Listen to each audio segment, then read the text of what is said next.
ভোটের হটস্পট ভবানীপুর। সেই ভবানীপুরে বিজেপি তৃণমূলের নতুন লড়াই। এবারে ভবানীপুরে বেআইনিভাবে বিজেপির কার্যালয় তৈরির অভিযোগ। নির্বাচন কমিশনের হস্তক্ষেপ দাবি করে চিঠি দিয়েছে তৃণমূল। ৭৪ নম্বর ওয়ার্ডে বিতর্কিত জমিতে বিজেপির অফিস তৈরির অভিযোগ। জমিটিতে নির্মাণে নিষেধাজ্ঞা জারি করেছে হাইকোর্ট। দাবি তৃণমূলের। সেই নির্দেশ অমান্য করেই পার্টি অফিসে নির্মাণ করেছে বিজেপি, অভিযোগ তৃণমূল।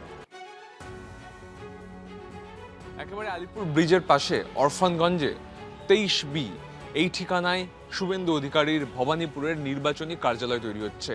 একেবারে শীততাপ নিয়ন্ত্রিত ঝাঁ চকচকে দুটো হল, একটা ঘর বিশিষ্ট এই কার্যালয়কে নিয়ে তৃণমূলের আপত্তি।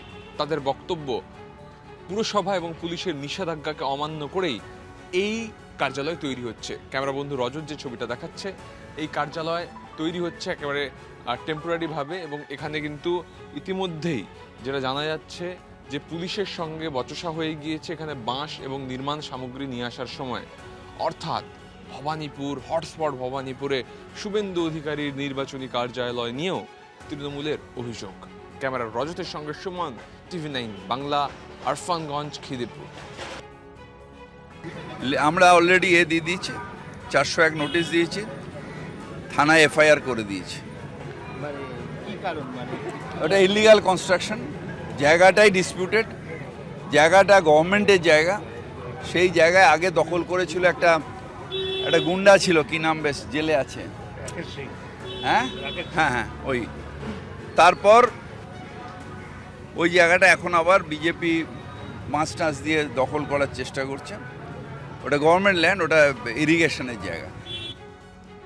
বিজেপির প্রধান মুখপাত্র দেবজিৎ সরকার রয়েছেন আমাদের সঙ্গে। দেবজিৎ বাবু, ভবানীপুরে বেআইনিভাবে বিজেপির কার্যালয় তৈরির অভিযোগ উঠলো এবং সেই বিষয়ে কিছুক্ষণ আগে ফিরহাদ হাকিম তিনি কি প্রতিক্রিয়া দিয়েছেন সেটাও শুনলেন আপনি।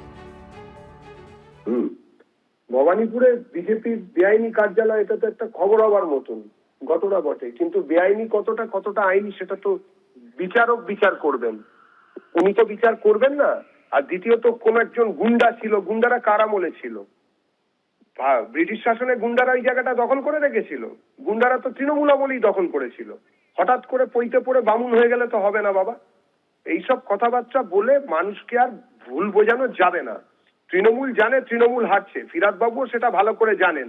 ওই যে বলেছিলেন না, দাওয়াতে ইসলাম, সবাইকে মুসলমান হয়ে যেতে হবে, ওই আবেদনটা করার পরেই বাংলার বাঙালি, পশ্চিমবাংলার বাঙালি বুঝে গেছে বাঁচতে চাই বিজেপি তাই।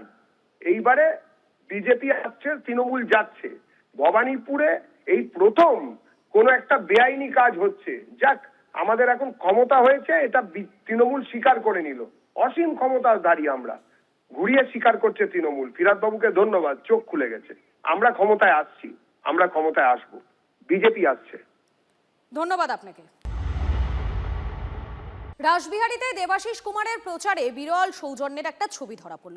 প্রচারে বেরিয়েই সিপিআই কাউন্সিলর মধুছন্দা দেবের বাড়িতে তৃণমূল প্রার্থী দেবাশিসকে মালা পরিয়ে বরণ করলেন বাম কাউন্সিলর। দিদি ভাইয়ের সম্পর্ক বললেন মধুছন্দা। বিজেপি প্রার্থী স্বপন দাশগুপ্তের সঙ্গেও সৌজন্য বিনিময় করলেন দেবাশিস। প্রচারে অভিনেতা পরমব্রতর বাড়িতেও গিয়েছেন তৃণমূল প্রার্থী।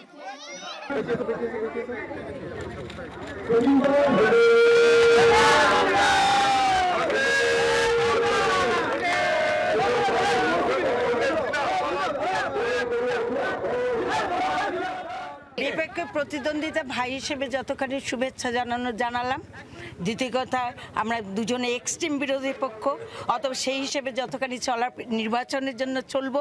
তাছাড়া আমাদের যেমন সৌহার্দ্যপূর্ণ ভালোবাসা আছে ভাই বোনের, সেটা থাকবে। এখন একটা বিষয় আলোচনা হয় যে শুধু প্রতিদ্বন্দ্বিতা, সৌজন্যের খুব একটা রাস্তা নেই বলে থাকছে না বলে আজ এত বিবাদ চারিদিকে।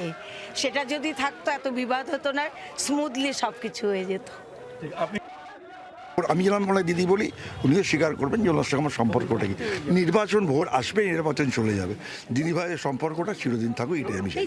বাংলার জয় তো তখন বাংলার মানুষ হিসেবে কেনা বাংলার জয় চায়।